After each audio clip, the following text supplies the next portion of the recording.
ülesanne on kõik pahad ära tappa.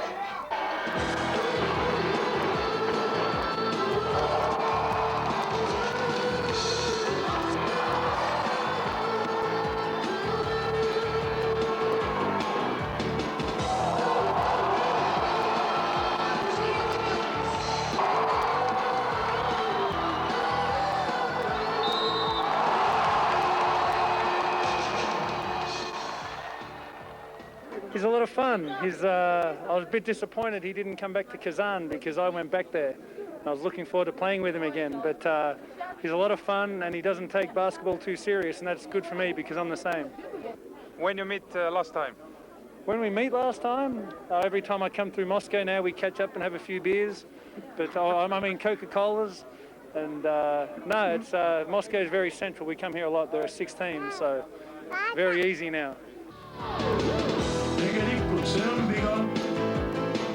Me ei ole ammu kokku saanud, kokku võtnud selle asja, mis on hakanud jälle hinge närima. See ei ole mingi juhus, et siin paigas just me kokku saime. Sina oled minus sabe. Kui ma väike olin, siis minu ajal ei olnud neid videomänge, et sellepärast ma praegu nii isuga neid asju mängin. Teen aega tasa. Alati jääb väheks aega, alati tahaks rohkem mängida, aga mul trenni peab jõuda muidu mul ei oleks raha neid mänge osta. Miski pärast mul on tunne, parim päev on meil veel kõigil ees. Võtta asja rahulikult, pika peale kõik saab ära tehtud. Ära teeme netki nipi, mille jaoks neid üldse ilmu. Pea vastu, sõber.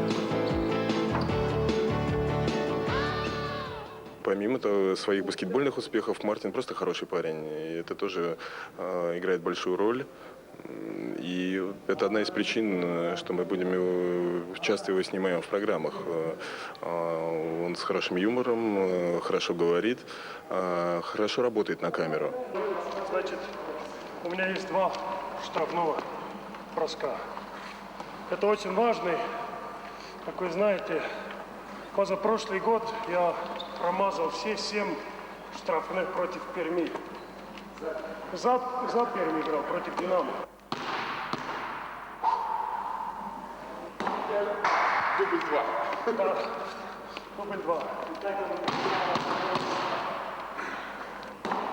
Окей, теперь серьезно. Это я показал, как нельзя бросать. Надо концентрировать, надо смотреть кольцо, дышать. Тяжело без юморов вообще прожить в мужском коллективе, поэтому стараемся развлекаться. See on selline korvpallisaade, mis siis iga nädal tehakse erinevate mängijatega ja siis aeg-ajalt on vaja endal ka üles astuda. Teed sa sellise asju hea meelega? No ütleme nii, et tuleb teha, et tuleb endale teha see lõbusaks kuidagi moodi ka, et muidugi ta on raske, mängude vahel teha, et see segab vahest võib-olla keskendumist, tekib hoopis mingisugune filmimehe tunne, aga see käib kõik korvpalli juurde. В вашем команде один эстонец, Мартин Мюрсеп. Почему выбрали Мюрсепа свою команду? В Европе, в мире есть куча хороших игроков. Когда мы подбирали команду, она все-таки была подбиралась не только по качествам игровым. Прежде всего, важно был, как человек подходил к этой команде. Именно коллектив и климат команды, это самое важное, выходит сегодня на, скажем так, на уровень высокого баскетбола в Европе. Мартин вписался сюда как нельзя лучше, с его характером, с его знанием России, много лет играет в России, с его открытой душой. Парень просто классный, что делать? Он много значит и много мне помогает в коллективе, именно в команде, в раздевалке. И более того, он в любой момент, когда будет тяжело, может взять на себя лидерство. Поэтому он ЦСКА. Eks ma olen üldse selle Venemaa eluga nagu ära harjunud, kuigi võib-olla 4 aastat on väga pikka aega, aga ma arvan, et see aasta jääb viimaseks võib-olla. Et Venemaalt peaks ära kolima nüüd lõpuks. Mis sind Venemaale nii kauaks on jätnud? No see aasta kindlasti oli pakkumine CSKA-lt, et kes ei tahaks selles võistkonnas mängida, on võimalus teha väga kena, minu karjääris üks kõrgeim saavutus korda viia. Nii et CSKA valisid eelkõige sellepärast, et nägid selles meeskonnas potentsiaali võtta Euroopast kõige kõrgem tiitel ära? Ja, ei ole just eriti palju mängijaid, kellele tehakse pakkumine CSKA poolt, et selle üle peab igati õnnelik olema. Oled sa selle valikuga praegu rahul? Kõik läheb libedalt praegu, võidame kõik mängud, oleme võitnud ja tööd ei tee mitte vähe, aga see võidud korvavad kõik. Minu selja taha jääv hoone pole väliselt küll midagi erilist, kuid sisu on võimas. Siin asub Moskva CSKA korvpalliklubi spordikompleks 2 treeningväljaku ning võistlusteks kasutatava peaareeniga. Ajakirjanikke oodatakse siia eelkõige võistluspäeval, treeningud toimuvad suletud uste taga. Kui CSKA esindusmeeskonna treeningutel seisab saali ukse peal silt mitte siseneda, siis mängupäeval on uksed valla. Meil õnnestus 5000 pealtvaatajat mahutavas hallis kaasa elada 2 CSKA mängule, kui Euroliigas kohtuti Saksamaa meistri Frankfurt Skylinersiga ja Venemaa meistrivõistlustel Kaasani Unixiga. Müürsepp oli mõlemas mängus mees omal kohal, aidates CSKA-l pikendada võitude seeriat. On mingil määral üllatav ka sinu jaoks see, et oled nii hästi läbi tulnud? Mõnel määral ikka, ja tavaliselt ikka satub sisse väikene apsakas, aga meil on kõik võidud nii Euroliigas kui Venemaal. Et see nagu tekitab selliseid psühholoogiline langus tekib, kaob ei saa öelda, kas võib-olla motivatsioon peaks ikka olema. Peaks iga mängija leidma motivatsiooni, et tahaks ju võita võimalikult rohkem ja saada uus rekord mingisugune, et võita järjestikuselt mängu, aga samas inimene jääb kuidagi loiuks löntsiks ja siis tekivad sellised, võime kaotada Skylinersile, see on outsider meie alagrupis. Ma saan su jutust tegelikult aru, et enne kõige tähtsamaid mänge kevadel, näiteks siin samas Euroliiga finaalturniiril kuluks mõned kaotused ära küll, et see ärataks ülesse.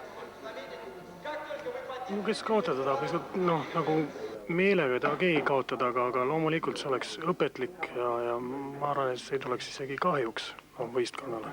Aga siin on teistsugune mentaliteet siiski, ikkagi peame võitma, peame olema võimelised ennast keskenduma igaks mänguks. Кто самый лучший игрок в ЦСКА? Это сложный очень вопрос, мы можем сказать. Ваш любимый? Затрудняемся ответить, там все играют по-разному очень, и сложно сказать, кто. Как вы довольны с Мартином Мюрсепом? Хорошо, он хорошо играет. Очень хороший игрок.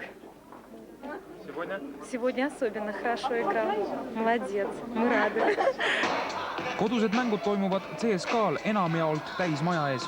Publiku meelitab saali nii kodumeeskonna hiilgavad etteasted kui ka show, mis mängu saadab.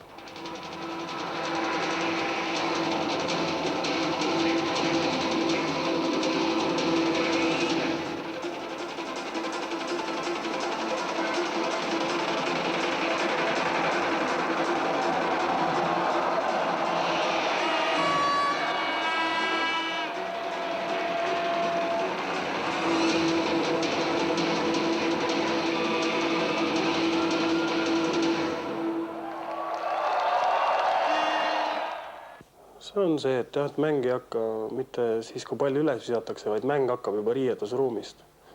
Et kõigepealt tuleb kaameravend juba sinna sisse ja saab otse pildis, rahvas saab näha saalis, mida mängijad kuidas kuulavad või mida see treener räägib. Ja siis hakkab see lasershow, tantsutüdrukud, see on see, mis rahva võib-olla saali toob. Eesti viimast aastate vaieldamatult parim korvpallur Martin Müürsepp on mänginud piiri taga 12 hooaega. Kui kõrgelt hindab ta enda kogemuste baasil CSKA organisatoorset poolt? Ma võrdleks seda NBA klubiga, sest et meil on tõesti kõik olemas. Meil on tõesti mitu varsti, meil on mitu teipijat, võiks olla tõesti isegi neid vähem, aga meil on kõike kuhjaga, et nad proovivad midagi väga-väga vinget siin korda saata ja näidata silmad ette kõigile, nii NBA-le kui Euroopale. Meie reisimine on võimalikult mugavaks tehtud, kõik on charteriga, igale poole on, lennukis on sinu jaoks 9 istekohta, sa võid kõik need eest pikali lasta need istmed, et ruumi on alati palju. Sina oled minu sõber, meie jutt ei ole tavaline, meie jutus on see tõde, mis on antud hetkel oluline, anna andeks, mis on vale, kui ma andsin endast parima, mis veel on minus. Ну, я думаю, что Мартин очень хороший человек, достаточно легко вписался в коллектив ЦСКА. Он, может быть, сказать, является связующим звеном между русскими игроками и иностранцами. Благодаря его многоязычию он говорит на многих языках, и он является таким коммуникабельным человеком, который помогает связывать наши разнохарактерные личности. Поэтому большое ему за это спасибо, и это его роль неоценима в команде в этом плане. Üldiselt ollaksegi Müürsepaga Moskvas väga rahul. Vaevalt, et kiidulaul kõlab pelgalt viisakusest, mängud ja statistika näitavad selgelt, et eestlane on klubis arvestatav jõud. Ты доволен сейчас? Абсолютно. Теперь я ему должен. И он мне должен. Мы должны помочь победить, одеть медали ему. И если удастся, то разного достоинства и разного калибра европейского и российского. I think he was and he is one NBA potential and I respect him very much. Samas mängijad ise kuulevad kiitust harva. Karmi käega treenerite mentaliteet lihtsalt ei luba sul hetkekski pilvedesse tõusta. Arvatakse, et ilusad sõnad mõjuvad mängijatele kuidagi uinutavalt. Müürsepa sõnul on Ivkovic praegu pisut rahulikum kui aastate eest Ateena AEK-s, kuid Karmi käe poliitika üldjoontes kestab. Alati on võimalik asju paremini teha ja seda ka mängijatelt nõutakse. Ikka tahaks paremini esineda, paremini mängida, rohkem punkte visata. Kõike tahaks paremini teha, et see on alati alateadvus on väike mõte sees, et äkki ei olda rahul. Et ega keegi ei tule laulma sulle seda, et me oleme sinuga väga rahul. See tuleb ikka tööga ära teenida kuidagi. Loodame, et kõik läheb hästi. Hooaja tipphetk peaks saabuma mai esimesel nädalavahetusel, kui Moskvas peetakse Euroliiga 4 meeskonna finaalturniir. Viimasel 2 aastal on Moskva CSKA finaalturniirile pääsenud, kuid kaotanud poolfinaalis. Nüüd kodupubliku silme all oodatakse teadagi mida. Это, скажу так, давление, конечно. Все сейчас говорят об этом, но нам будет очень трудно, как и всем командам, пробиться в финал 4 при новой системе. Если мы пробьемся в финал 4, нам нужно будет показать такой максимум, потому что команд в этом вот по первому кругу Евролиги видно, что некоторые команды потеряли уровень, а некоторые очень сильно прибавили, как Макаби. Оно даже лучше сегодня выступает, чем в прошлом сезоне. Сиена, Скипер. Тау Керамика играет, хоть и провально, но оно иногда показывает такой баскетбол высокого класса. И любая команда Евролиги может обыграть, собственно говоря, там неожиданно там в любой момент. Поэтому финал 4 в Москве, и я стараюсь, чтобы это не давило все-таки на игроков, и они занимались своим делом, а в конце все-таки победить. Успехов! Спасибо! Miskipärast mul on tunne, parim päev on meil veel kõigil ees, võtta asja rahulikult. Pika peale kõik saab ära tehtud, ära teeme need kinnipid, mille jaoks neid üldse ilma loomi, pea vastu, sõber. See oli hooaja avamise mingi väike pidu, kus ma siis pidin natuke laulma ja ilma muusikata, siis proovisin väikest räpi versiooni sellest. Ja venelastele väga meeldis. Anna andeks, mis on vale, kui ma andsin endast parima, parima, mis veel on minus.